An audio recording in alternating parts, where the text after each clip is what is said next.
Unleash your creativity. Learn how to set gradient backgrounds in Canva. Learning is fun. Let's start. Open your design. Click at any blank area to open the background color setting. Click here to edit background color. Select Gradient tab. Next, you can choose the gradient style you like. You can also reposition the color. Simple drag and swap between colors. Of course, the color is changeable. Try to pick a color that matches to your design.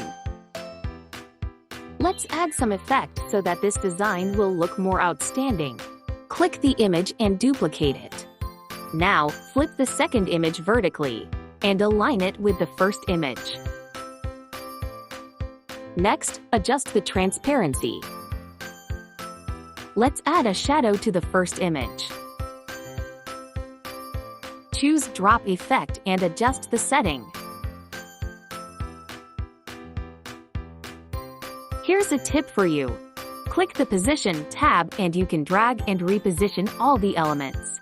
Here's the second tips for you. Click the background color and scroll down to the gradients selection. If you don't have any idea what gradient color to use, you can try to pick one of the gradient color from the selection.